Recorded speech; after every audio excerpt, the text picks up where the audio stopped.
Hello. It's been a minute, but we're back with another batch of episodes. We're back on the end of a two-parter here. Um, this is another one of those a lot happened, but not a lot happened episodes. Yeah, this is. I have a lot of kind of conflicting thoughts about this because, on the one hand, it was kind of inevitable that Apocalypse was going to be Apocalypse by the end of this. Uh, Um, but yeah, kind of like what you were saying, like this was like a lot of like there was a lot of setup to like to Apocalypse's reign, but that's really most of what it was. mm-hmm.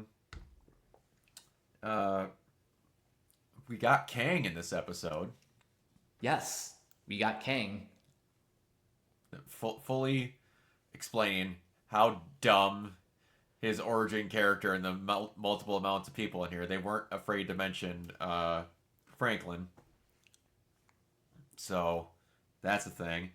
Uh, there we got to actually see it, honest to God, Celestial. So Yes, the whole time I was watching this episode, I couldn't help but think. I think Eternals would have worked better as an animated series. I think it would have worked better as a series. Period. I get why it was done like as a movie because these are huge cosmic beings and you kind of need a big budget to pull it off, but story wise, you need more room to breathe. Yeah, because Eternals could have been a TV show that serves as a setupper for big movies coming out every time when they needed it. Could have been like, here's the time periods the Eternals are in, and here's how somehow that goes to the thing that they're on with. Or like this year it wasn't, but this year it is important, and it's yeah.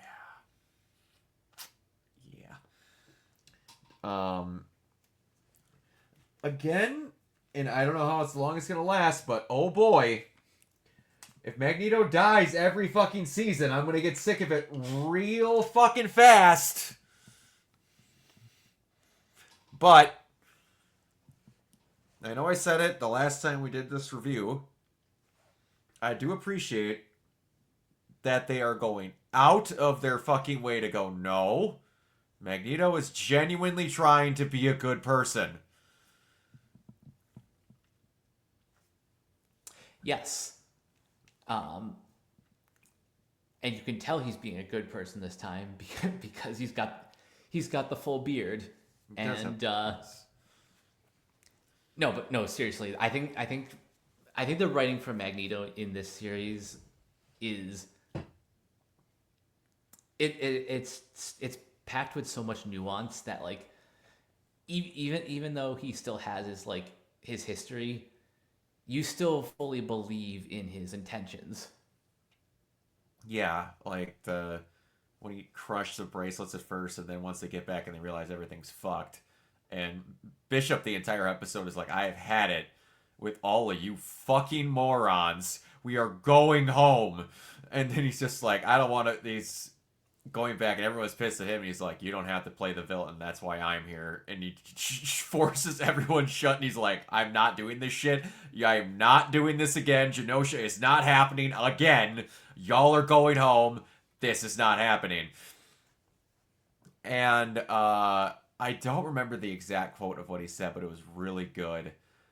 And it was something about how like he always was better at it was something like he was always better at playing the devil that pushed the sinners toward the saint. Yep. God, that's so good. He's like, yeah, man. He's like, I'm not good at this shit, but I'm gonna keep trying. But maybe my purpose for being a bad person was to make sure that other people realized how good you actually were. But yeah, that was really good. Their entire writing for him is fantastic. The saving the city was really cool. Um, are we supposed to know who Ramatut was with before he fully turned into King and left? Um, I know she has a name. I just can't remember like exactly who that's supposed to be. I can't either. It's bugging me. Because I feel like I should know. But, yeah. So that was really cool that he just went, well, Apocalypse got what he wanted.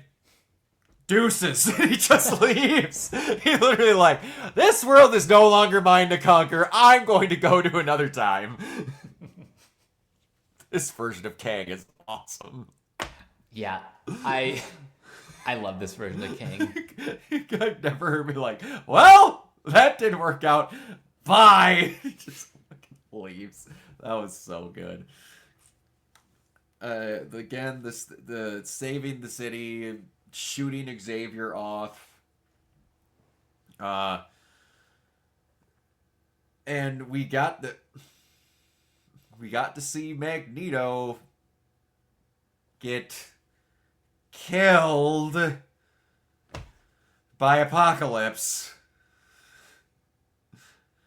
This is the one time where the there's no body comes fully into play. I get he was vaporized, but he's searching for Horsemen here. And does it bug you that he was already using the term Horseman within 5 seconds of being Apocalypse? A little bit, but When he's not even been called Apocalypse yet? yeah, that does kind of bother me a little bit. But then I remember like um these episodes are written pretty much like 30 years after like the Age of Apocalypse comic series. So it's like they're kind of writing they're writing with like already having that knowledge. I get it. They're writing with that knowledge. That part doesn't bug me. Oh, The, like the fact character that having the concept of like, well, I better go get my horseman, even though I'm not even known as Apocalypse yet, or that concept of a thing I can do. That's what's bugging me. Oh yeah, no, I agree that it's like, wait, what? You couldn't have been like, oh wait, he showed up and he's got his horseman because that's a thing. We know this. The X-Men know that. And Sabanur does not know that. That bugged me a little bit. I'm like, come on, man. Like, I understand you saw the murals on the walls, but, and that becomes another thing where sometimes where it's like, I get it with comics, it's wishy-washy, timey, whatever, but like, the ship is back in time with etchings of what he's going to look like as Apocalypse before he becomes Apocalypse. Like, people are like, no, Brock, they just showed everybody, like, him ascending. No, there's an actual hieroglyph of him in his current form of Apocalypse that he probably bases what his armor's going to look like off of to make him look like Apocalypse. Yep. Can we stop doing this shit? Like, if they would have brought back a version of what he looks like and then that's how you get the time loop, that's fine. Because all you did then is realistically make this dude realize what he should have looked like faster. That version of a time loop kind of works. But there's no one saying they sent shit back in time after he's already been Apocalypse. Ship exploded afterwards. Right?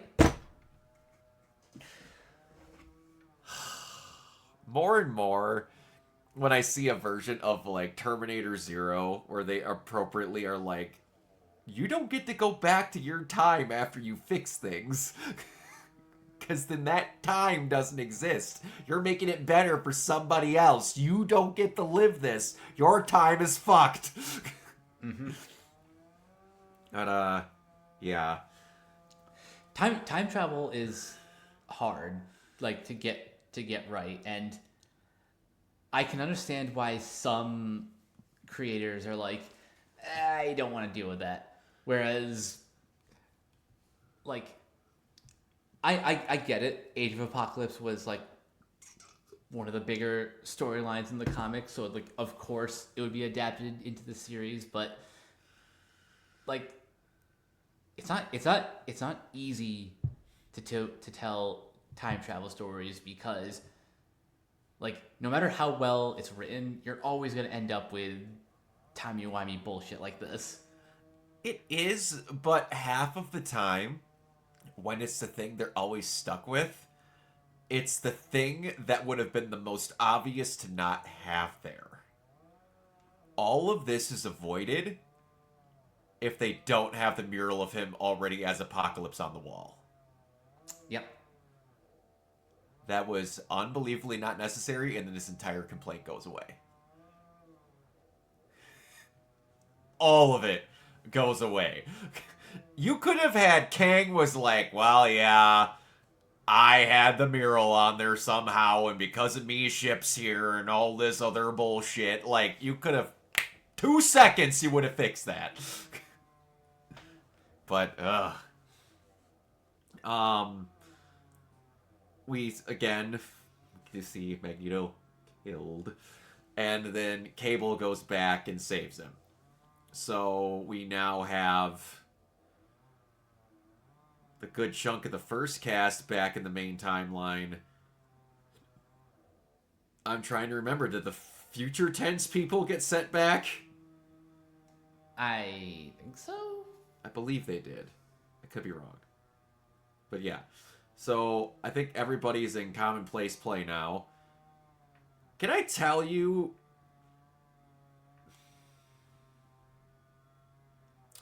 It was very weird seeing Black Widow in that costume. Yes. And I kind of don't like that we're giving up on giving Black Widow a Russian accent.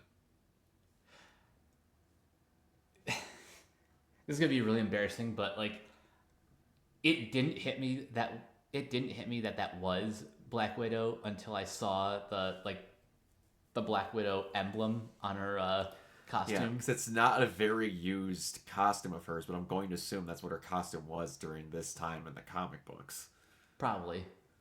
Yeah, with the short hair and everything, and it looks great. I wish the costume was black and not brown. That to me is a little off. But yeah, ever since the movies, we've kind of just given up on giving her an accent, and I don't like that. Me neither. Because you get the opposite effect, where I know you're not a video game player, but Magic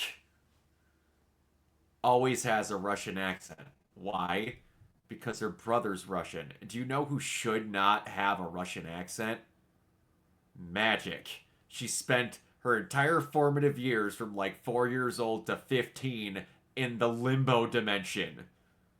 Her accent should be limbo, but it's Russian. It's just like, because I was rewatching it. I like a Let's Play group that I like quite a bit. Two best friends. I watch their LPs to go to sleep, and they were playing the old like PS2 Punisher game, and Black Widow shows up in it. And then one of the guys who was commenting on it with him is like, Widow speaking with her Russian accent, and then he's like, I just blanked out and didn't know who that was because I'm so used to her not having an accent that it was weird hearing her talk with a Russian accent. Anyway, yeah. So we're going to get the Wolverine episode next, and I've been hearing so much about in a not great way. Yeah, I've heard mixed things about it, but I'm still kind of at the very least interested to check it out. I am too, but like I'm expecting to like it because the amount of people that I've heard that they think that this season is literal garbage. Like, what are you talking about? Because this season is more laid back and actual story driven? Like, I heard someone today say this feels like a filler season. Of like, you need to know what it's going towards for it to be filler. Exactly. This is why Filler is I not. don't. This is why I don't use that term. Like, if I'm not if I know technically all comic book shows are adaptations, but I'm specifically talking about like a direct adaptation of one one thing. Like I don't consider like what's in these shows filler, especially when this season is only 9 episodes. Yeah. But it's like people don't even know what that term means anymore. Oh no, of course not. Filler was, we put this episode in here because we wanted to drag out a season when we have the actual plot good and ready and done. We just want to make money. Now it's just, I don't like that chunk of the plot of this new story that's not based on a thing directly. So that's filler because I don't like it. That's not how that works. Nope. And just because there's not giant action scenes every 2 minutes and there's dialogue, that does not mean it's filler. Filler is useless nonsense that's not supposed to be there in the first place, that is literally dropped in for the reason of expanding something because of money when you have the full thing you're directly adapting already there. That is not what this is. This is literal plot for Apocalypse that happens normally in adaptations. Just because you have the attention span of a fucking 2-year-old on crack does not mean that everything with plot in it is filler. I have been suffering with ADHD for 35 fucking years. And yet all you claim to be not normal, not neurospicy people can't pay attention for longer than 2 seconds. You wonder why people don't like writing shows for anyone anymore. Because anything you don't like is ripped on as filler. Shut the fuck up. My god. Anyway, alright. Unless you got anything else, we are going to get on to the next episode. Mike, where can everybody find you? You guys can find me on various social media sites at CaptainK42. You can check out my quick thoughts on letterboxd.com/CoachK42. And you can follow Renegade Pop Culture on Facebook and Blue Sky at Renegade Pop Culture. You can also find us on Twitch at twitch.tv/Renegade Pop Culture, YouTube at Renegade Pop Culture or Organite Zero. Find us on Podchaser. Consider supporting our Patreon at patreon.com/Renegade Pop Culture. Listen to all of our podcasts on Spotify, Apple Podcasts, or wherever you listen. And last but not least, everything can be found at renegadepopculture.com. Need escape? So do we. Absolutely. You can find me everywhere at Organoid Zero, mainly on Twitch and YouTube. If you were into cosplay and convention going and the like, you can look over at my Instagram over on Organoid Zero. Until next time, we'll see you all later. Peace.